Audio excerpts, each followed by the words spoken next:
Eh bien, nous avons maintenant, et nous sommes très heureux de l'avoir, nous l'avions eu, c'était un des premiers invités durant l'été, lorsque nous avions lancé avec Raphaël la matinale de géopolitique profonde, un invité qui, on va changer de génération. On a eu les papis, jeunes papis, mais papis quand même, qui ont échangé pendant plus d'une heure. Et puis maintenant, évidemment, celui qui pourrait être notre fils, aussi bien à Sylvain qu'à moi, c'est-à-dire Romain Maréchal.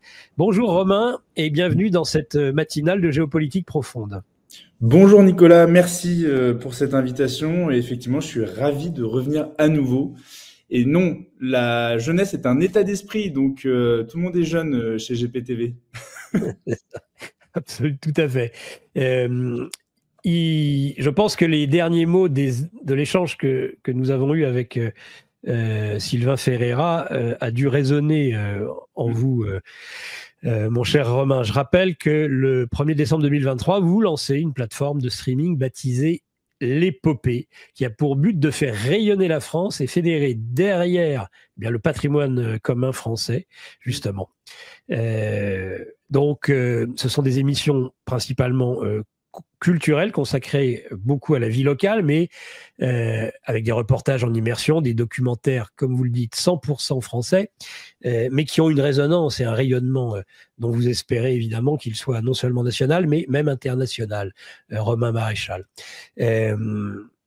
Si vous voulez en dire quelques mots et nous dire déjà, avant de débuter un peu nos échanges, si tout se passe bien, Épopée se développe comme vous le souhaitez, les équipes sont unies et vont toutes dans le même sens, justement, de ce rayonnement culturel français. Oui, tout à fait. Bah, pour les auditeurs qui ne connaîtraient pas notre initiative, elle est très simple. Elle part d'abord d'un constat, celui que malheureusement, la situation en France est assez délétère, et c'est peu de le dire. Et elle découle, selon moi, et en tout cas selon nos équipes, d'un déficit de confiance en soi lié à une volonté de détruire l'identité française. Et donc, en fait, ce déficit de confiance en soi empêche les clés de discernement de l'avenir du pays. Et donc, il a été décidé, parce que moi, j'ai un attrait particulier pour la culture et que je suis entrepreneur, de créer une plateforme de vidéo à la demande qui permette de faire rayonner la culture française et de donner des clés de compréhension de l'identité française, d'abord aux Français.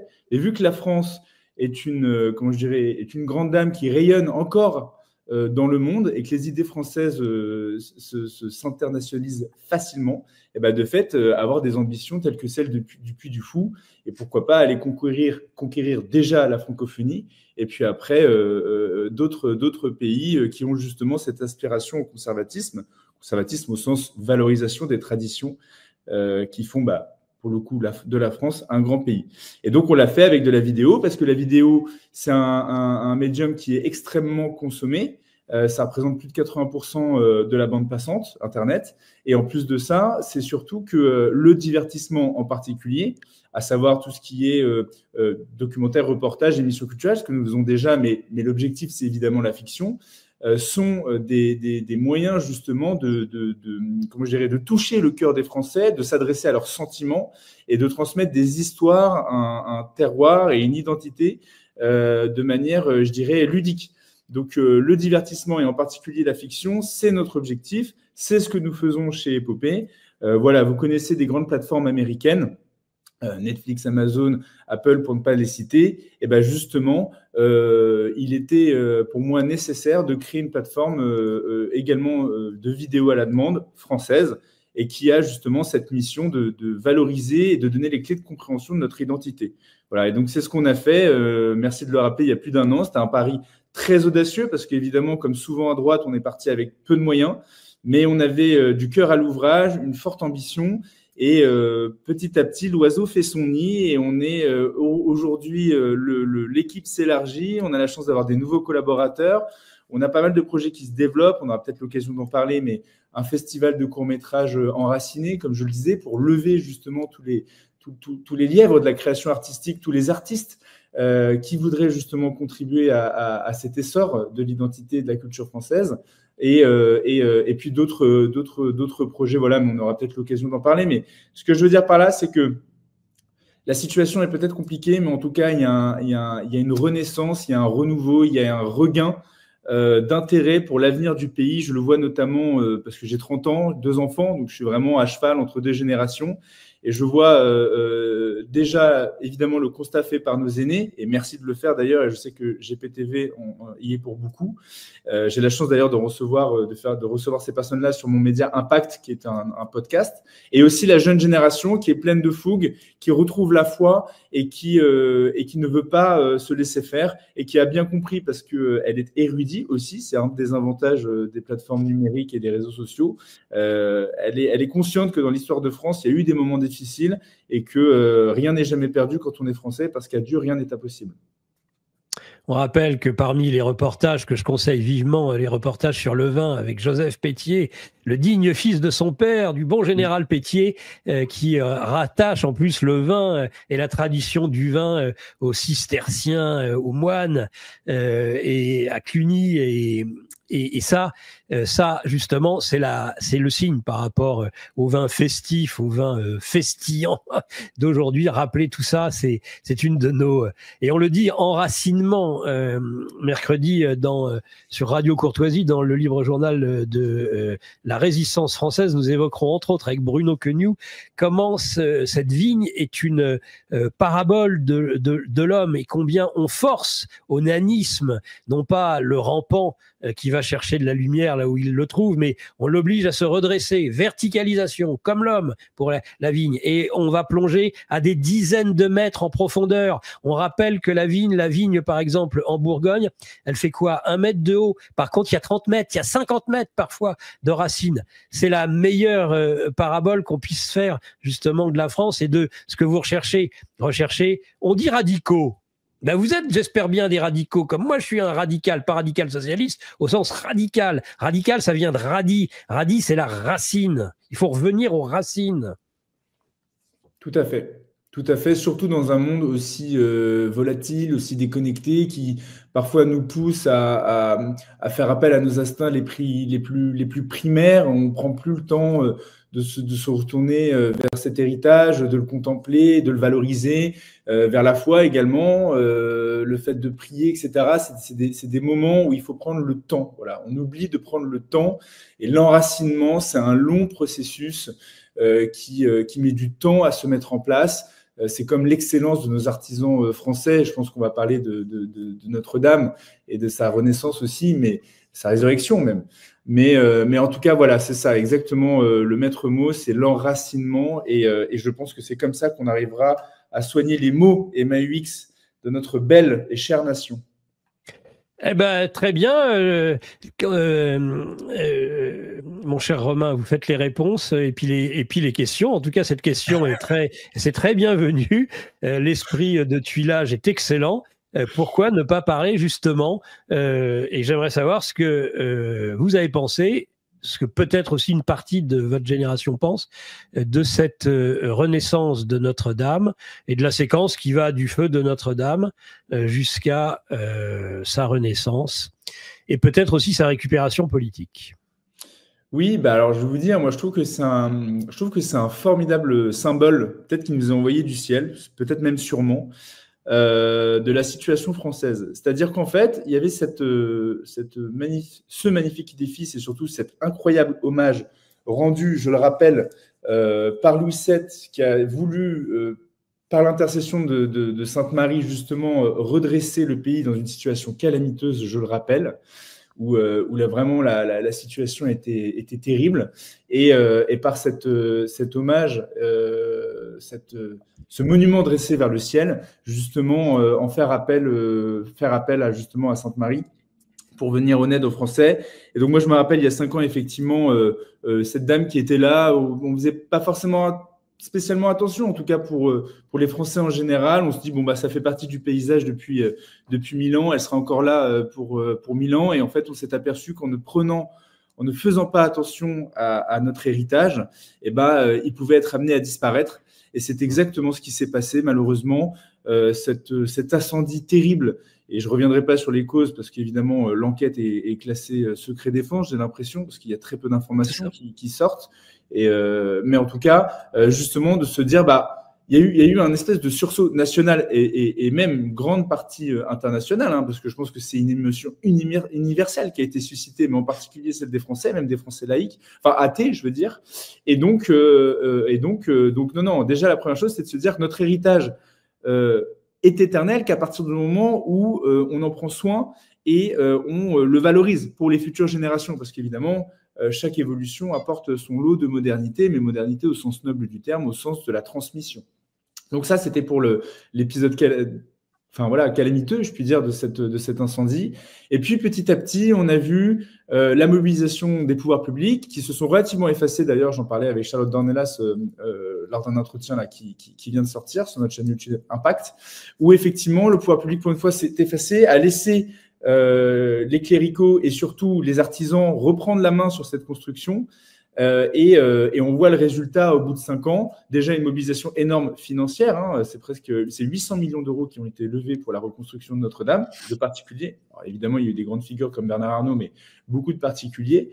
Et surtout, l'arrivée de ce formidable savoir-faire français qui est l'innovation, particulièrement l'innovation dans l'artisanat et tous ces corps de métier qu'on pensait disparus et qui font évidemment la richesse de notre pays parce qu'ils ont utilisé des méthodes qui ont été utilisées en l'an de grâce 1163, hein, date de construction de la date de pose de la première pierre de la cathédrale Notre-Dame.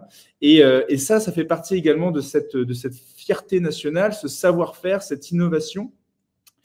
Et comme je le disais, donc ce trait d'union parfait qui incarne l'identité française, à savoir tradition et innovation, tradition, modernité, cette capacité à valoriser et transmettre un héritage formidable et en même temps à utiliser la pointe du progrès technique pour le valoriser et pour lui faire traverser les siècles.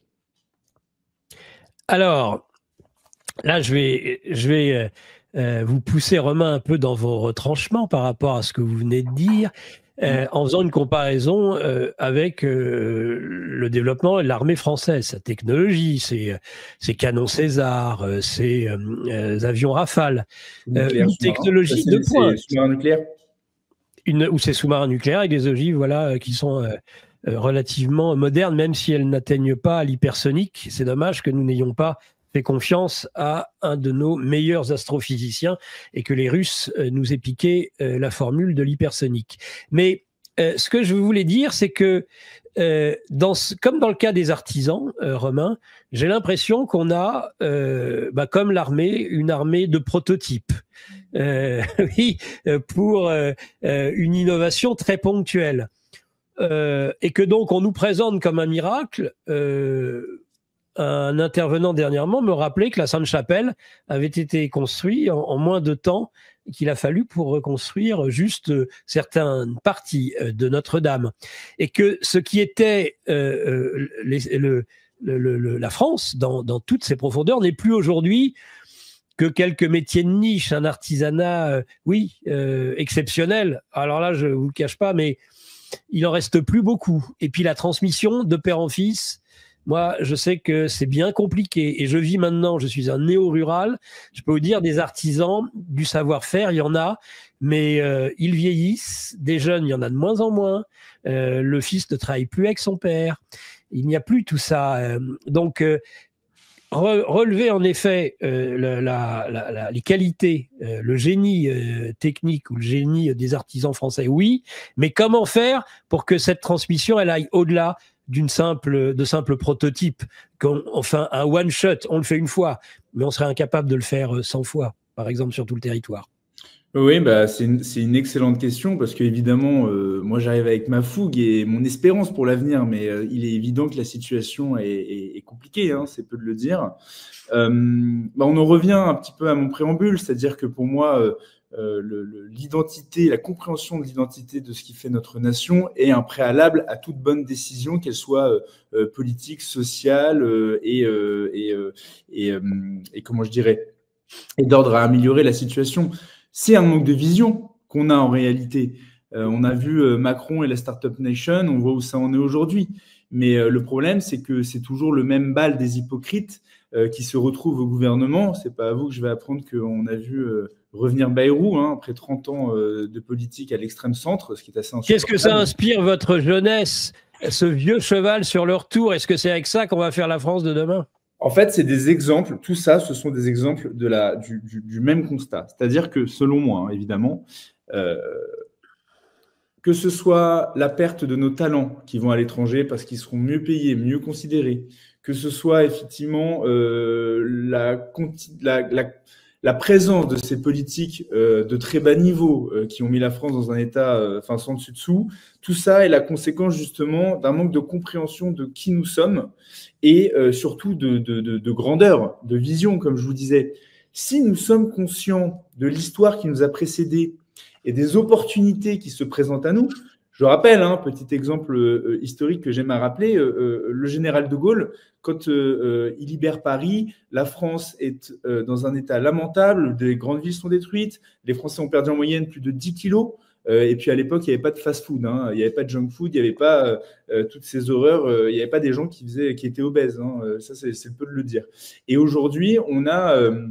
Et pourtant, ça l'a pas empêché en quelques décennies de développer des projets d'envergure. Je pense notamment au projet spatial Ariane, je pense au Concorde, je pense évidemment à tout ce qui peut faire la fierté de la France, notamment la filière nucléaire.